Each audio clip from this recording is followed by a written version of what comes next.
Welcome back to Found It, Fetched It. I'm Joe, and with me this week is the amazing LWDG group expert Claire Deyer. And today we're getting into something that comes up quite a lot in the working dog world, but it's come up for the first time, I think, within our membership. It's even more important for us with high drive dogs living as family pets to understand a lot about this. So, it's all about predation substitution training. Now, you may be thinking, you what? You may be that you've heard about it, you may have tried it, and you may have absolutely no idea what it is. But by the end of this episode, you will, and you'll have a much clearer picture of whether it has a place in your toolkit. So, Claire, let's hand over to you. You said predation substitution training, and I was like, sorry? So, tell us a little bit about, let's start with what we mean by the first word, predation. So our high drive working dogs have prey drive, and predation is prey drive. It's the dog predating. And so if we look at dogs that stalk, if we look at dogs that chase and they hunt, predatory drive is all part of that. Predation is just normal. It's not something to be like, oh my God, what is this and why has my dog got it? If you've got yourself a high drive working dog, predatory drive is there, and it's going to come up and show itself in different ways. And it's not necessarily a bad thing. It is something that we need to know how to control in our dogs for sure. So the things that you mentioned there, like stalking, chasing, grabbing things, I suppose eating it at one point in their lives, that's like what all dogs do to survive if they don't have humans looking after them.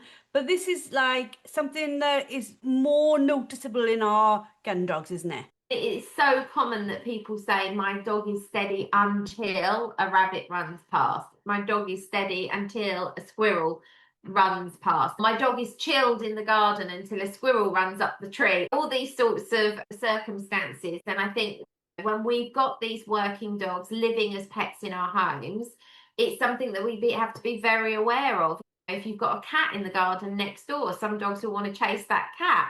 And hopefully they won't break through your garden fence trying to, but the higher drive the dog, and the more that predatory sequence kicks in, the more you're going to see these behaviours. I would assume, from what you've taught me and the group have discussed around drive, that predatory behaviour is also self-rewarding. Much. Yeah, absolutely. Especially if the dog does self-reward when it does chase. So if you've got that dog that has broken its steady position next to you and chased a rabbit and caught it and killed it and potentially consumed it, there's going to be a very high chance that dog will remember that. They'll log that information and be like, chasing things is great and self-rewarding, and I can do it, I've achieved it. So there has been a reward at the end of it. So yes, definitely for dogs. And some dogs have never caught anything, but they get such a kick out of the chase. The chase alone is enough. It doesn't matter that they've never caught it. And for some dogs, if they want to get rid of something by chasing it, when the thing goes away and disappears, as far as the dog is concerned, it's worked. It's gone. So I was successful. Isn't this though, like, as we're discussing it, if predatory substitution training, I'm assuming, is actually things like we do retrieving. That is a form of predatory substitution training, isn't it? We send them out to find something, or no? You're basically taking actions that are still under that umbrella, and you're using those actions to give a substitute to the dog to not chase the thing. So instead of chasing the squirrel, do this instead. Instead of chasing the rabbit, do this instead. And that can be done in various forms. Things like using a flirt pole and getting the dog to chase something on the end of a flirt pole and teaching them some self-control around that flirt pole, but they then get to grab the flirt pole. So you're essentially giving the dog an outlet for that behavior and saying to them, you can't do that, but you can do this instead. So you're substituting that behavior with something else very self-rewarding. Sorry, I'm getting kisses from my dog while we're filming, which is very cute, except no one listening knows that's happening because you can't see me. I was so impressed then how you kept talking so fluently. So Okay, explain this a bit more to me now, because I always think, are we not saying the same thing with the same thing? So, if we are going to substitute whatever they were going to chase with something else they can chase, Yes, because I'm assuming it's we're diverting drive. absolutely. Why? Like, I know why, but why are we now giving it this predatory substitution training label? I get it. I get where you're going with this. Yeah. So let me make a much simpler example. So Jeannie loves to run. Okay? Her most favorite thing in the world is to run. But there has to be rules around that running. She can't just pick up a retrieve and run around the field. A retrieve needs to be brought back to hand. However, she loves to run and we recognize that she loves to run. So we've taught her that with a specific toy and with a specific cue, which is Yahoo, she is allowed to run with that toy. There's no formality around that toy.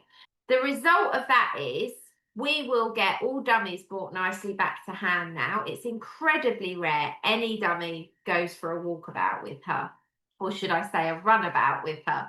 But she knows that in doing that good work, at the end of the session, she's going to be allowed to blow off steam and chase and wahoo and run around with this toy. So we're giving her an outlet for that behavior so that she doesn't feel the urge to do that behavior on her formal retrieve. So she understands you can do it on cue with a specific thing, but you can't just do it all the time when you feel like it. Does that make sense? Yeah, a bit more. Yeah, definitely. So this is more like we are acknowledging their need to chase and to grab and to do those behaviors. And we are saying if you do it this way, when we're asking you to retrieve formally, we will then allow you to go and do it your way. My words are off there, but your Yeah. way on a toy or a ball or something that's your time. Exactly. So we're giving the dog an outlet for that behavior. So we're substituting it.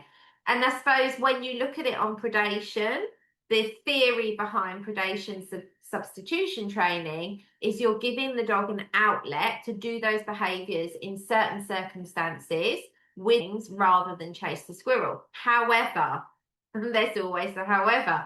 When you look at predation, when you look at predatory drive, how often do we think it's realistic that chasing a flirt pole or a tuggy toy or something similar to that is going to give the dog the same level of thrill as chasing a rabbit? And I think this is where we have to see limitations in this kind of training. And without telling the dog that it's off the cards to chase the rabbit, and I think that has to be part of the training, because with Jeannie and the running around with the toy as an example, if she goes to run with the dummy, she has a verbal correction that says, no, that's the dummy. You're not allowed to do it with that. Remember, you can only do it with this. And the same has to apply if you're trying to change predation, if you're trying to say to the dog, you can't chase the rabbit, you can't chase the sheep, you can't chase the squirrel, the cat, whatever it is, the dog has to understand that's off limits. You can't just swap out that drive and behavior for a tuggy toy or a flirt pole. You can't. It's not going to work. Yeah, because I think a dog that is chased and killed, the thrill, it would be incredibly hard to replicate that. Like I've told you the story of my first ever Labrador when I was tiny, I don't even remember him. He used to sit on our farm with all the lambs like running around and wouldn't touch them. And then a farmer from a local field came, from a local farm came and said, Ray, the dog is killing my lambs. And my father was like, no way, look at him by here with all these lambs. He's fine here. But my father watched him that night and watched him leave, followed him, and he was killing lambs. So I think a lot of times we think the one thing can replicate something else, but we're being a bit deluded of that. Does that make sense? Not that I'm saying my father hadn't given him a reward or anything, but there's that need to kill meant he could control it round lambs on the farm where he was being watched. He couldn't control it the minute our backs were turned. Yeah, no, that makes complete sense. And this is like when we talk about generalizing behaviors with dogs as well, or dogs that are environmentally trained. So the amount of dogs that will maybe come and train on the training field or in a hall or something like that, which can do a certain behavior really easily and really fluidly in that environment, but they haven't taken that same contextual training, it doesn't fit in a different environment. And so you might not see the same behavior. So that's the sort of thing that is happening in that incident. The dog understood that in this environment, with this flock of sheep, with these lambs, this is how I behave. But the dog didn't apply that same logic, for better word, to the sheep outside of that environment. And I think this is exactly what we do see. So yeah, the substitution training, you're giving the dog an outlet for that feeling and that behavior.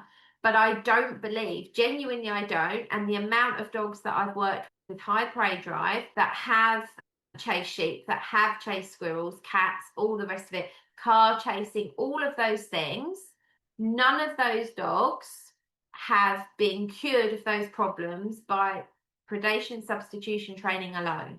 They've needed to know that the chasing was off the cards, off the table, not allowed. But do you know what? If you don't do that, I am going to allow you to reenact that behavior in a safe way, but they still needed to be told no. So the predation substitution alone, in my opinion, and based on what I've seen doing this professionally for 10 years now, alone, that's not going to work. It's not realistic. You think of the amount of dogs like on an estate, on a shoot, you're on a drive, and all dogs are 95% behaving, shall we say. And then there's always that one dog that knows when I'm away from my owner, I can peg a bird. And what I mean by that, for those who maybe not know it, they will attack and kill a live bird rather than bringing back a dead bird. And that behavior is it's almost like they know exactly when the environment hasn't changed. The only thing that's changed in that environment is they know their owner hasn't got eyes on them. Yeah, I know a few dogs that have done behaviours like that, completely out of view of the handlers, completely out of view. And sometimes the handlers aren't even aware it's happened, and they wouldn't have done it if the handler was in view. So yeah, there's so many factors to put around that. And that's when you look at dogs chasing sheep as an example, which all the new laws around that now have made that even such a bigger thing. But I know plenty of dogs that if they were walking at heel with their owners would not do it. But I'm telling you now, if their handlers were not visible, they would do it. Dogs are opportunists, and I think this is what we forget. We forget that dogs are opportunists and they will take opportunities to do what they find self-rewarding and fulfilling, for sure. Like I can understand what we're talking about, and I can understand how it would reduce frustration in like a high drive dog when implemented well, and like you said, maybe on behaviors where I don't know, it hasn't become this really rewarding habit, or when I suppose you're swapping not like for but almost like for like. When you say the story of Jeannie, I can see how she can easily work out. I might as well go with it out of this route. I don't know if it would reduce the intensity of predatory drive long term. I don't know what I'm You're trying to say. right. I know exactly what you're trying to say, and you're absolutely right. I think the thing is, the more you think about this, the more you're like, in your head, your brain is going, but how can that possibly be a substitute? The bottom line is it can't. You have to tell the dog no. The dog has to know. But that doesn't mean we can't try to give them an outlet. And this is where I see the positives of giving them substitution training is you're at least trying. You're not just flattening the dog. You're not just squashing the dog and saying, you can never, ever feel that way. But what you are saying is you can never, ever feel that way around that. If you want it, this is your option. You can have this, but that's not okay. And I think that's a very fair way to train the dog. I think it's very fair. If you look at some forms of training, yes, you could definitely just flatten the dog, squash the dog and say no in a harsh way, and the dog never do it again. But I think I think you're going to get a dog then that is working through being bullied, as opposed to a dog that goes, okay, so that's off the table, but actually I have a very fulfilling life with you and you're going to give me an outlet for that. And I think it's like, what do you want to see? This is my next question because I'm full of questions around this today, right? Like, I can't see how this was created or coined the phrase around a gun dog, and this is my thinking on it. Say now you've got, I don't know, goose, Pouchon thing, mongrel that lives with us, bless him, cat dog as we call him, right? Say now he was chasing a bike, and instead of chasing a bike, I throw a tennis ball, and he's like, I'll go kill the tennis ball instead. I can definitely see it being a happy alternative for him, right? I can.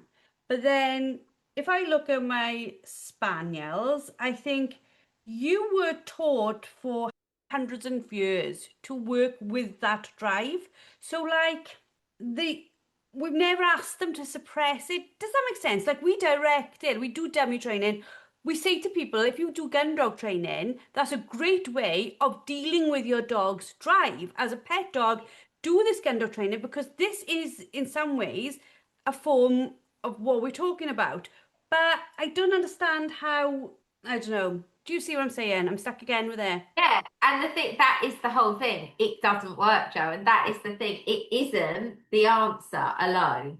It's part of the answer. It's part of the answer. And it's the nice thing to do for the dog is to give them that substitute, to give them that alternative. It's nice to give them an alternative for sure. But and we do, and like you're saying, in gun dog training, we are giving the dog constantly an outlet for behaviors that are innate, behaviors that it is born with, traits that the dog naturally has. Gun dog training fulfills those needs. However, gun dogs are still dogs with high prey drive, and we have to educate the dog then that no, you can't chase the hare, you can't chase the squirrel. We have to say that all the amount of giving them all the good stuff. And this is what it comes down to. This is what this is in my head is we can give them all the good stuff, absolutely. But regardless, we still have to tell them the boundary and where the line is and not to cross it. Yeah, because there's got to be a level of handler's skill in this as well. So, for example, you're new to gun dogs, you're, I don't know, we'll say Cocker Spaniels because they tend to be little monkeys. Your Cocker Spaniel is 9 months old and you're starting to see him starting to chase squirrels, whatever. But you've only been around them for 9 months anyway, and you are probably not that brilliant at giving cues perfectly on time and stuff because you're learning yourself. So if we're saying that we're going to redirect, there's got to be a lot of knowledge around that. And what I mean is this, to call dog off the squirrel in a way that is excited enough to go get something else requires your timing to be before the dog has committed. Am I right on Yes, that? definitely. Timing is very crucial. If you leave it too late to stop the dog, a lot of dogs, if you think about it like this, a lot of dogs on the stop whistle will stop very reliable, right? Very reliably at a certain distance. So you get beyond that distance. So if your timing is bad and you're not yet at that point where you can stop your dog at any distance, then your stop whistle is going to fail when the dog is too far away. So then you add into that the element of chasing. If the dog is chasing something and your timing was poor and they're too far away, you've lost your moment. But yeah, so like the way that I explained it in the membership, I said the substitution training gives you an outlet for behaviours, for sure. That's just like gun dog training does. However, to stop a dog, you have to have a way of saying no to the dog. Now, that could be a trained leave command. It could be that you have the word no, that you've taught the dog no means no. But equally, I say to people, especially around predation, having a good stop whistle, a reliable recall, and good general self-control. And self-control is key here. If you haven't taught your dog to have good self-control, they're going to lose their mind when they're hit with that distraction, the prey. And so you've got to look at the whole picture holistically and be like, has my dog got self-control? Have I taught them to be steady under varied distractions? Do I have a good, reliable recall? And can I stop my dog? But alongside all of that, yes, teach them alternative behaviours. 100% do that. But don't rely on alternative behaviours as the way out from this. So what we're saying is it forms part of a package of skills you put in place to for the dog to work with you as a team. It's okay, this is the reward, you can enjoy this, but that requires you to do the things I ask. If you have asked for a stop and a recall, it's all part of a fun element backed up by this sort of self-control steadiness that we have taught them. The two go hand in hand. 100%. You have nailed it, Joe. So you went from being like, what is this, to nailing it. Well, I suppose my challenge was like, isn't that what we do already with dummies? But now I see like we can like almost reduce retrieving challenges with this other like outlet if we've got them because of that reason. But I do Yeah, definitely think it's a lot of understanding why your dog has the problem in the first place and what it's trying to show you. Because for the example you've given us with Jeannie, right? If that wasn't that she wanted to have a different outlet, but it was more, say now, for example, she was showboating and she just wanted you to see how cool she looked carrying it. Then throwing something else doesn't change that she wants to showboat. So it's like you've still got to identify the issue at the beginning. Is it a drive issue?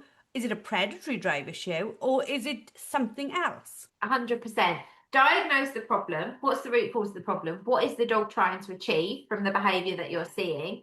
What could be your mirror of that? So, how could you replicate that to give them an outlet? But equally, where do you want that boundary to be? So, where is the cut off and where do you say no? So I suppose deciding whether predation substitution training, we'll have to short that to like PST, it'll be much easier.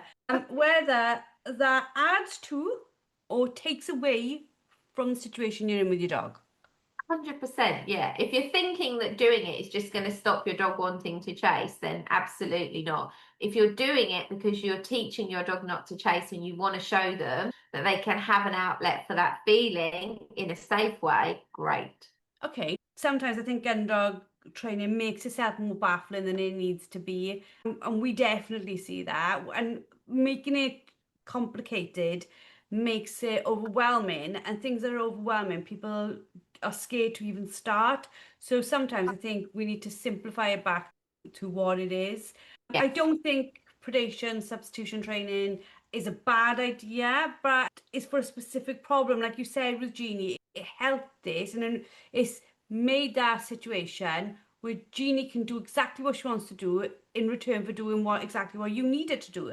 And I think it's best when you actually know what it is you're trying to solve. And when, if, like we talk about this all the time, it fits the dog in front of you. Can't be like, oh, this will work for any dog that chases a sheep. No, absolutely not. Yeah, 100% not. Thank you, Claire, as always, for another amazing podcast. If you're listening and you're still confused, feel totally fine about it. I still feel slightly confused as well. But just remember, before reaching for any training protocol, just ask yourself, what is the point in me doing this with my dog? Like, I know from my own history within gun dog training, sometimes I've added things in because I thought it would look cool or it would work. And then afterwards, just as Claire said, I ended up trying to work out how I take it away. The answer to whether you want to use it or need to use it is given to you by the dog in front of you. What is it trying to tell you about the problems, the challenges you're facing? So I hope you've enjoyed. Please subscribe, please review. Your reviews mean everything to us. It allows us to keep going because it shows our episodes to other people and we can help other people out there. So hopefully you've now been able to decide whether PST is the right tool or part of the toolkit that you want to work with the dog you have in front of you. See you all very soon.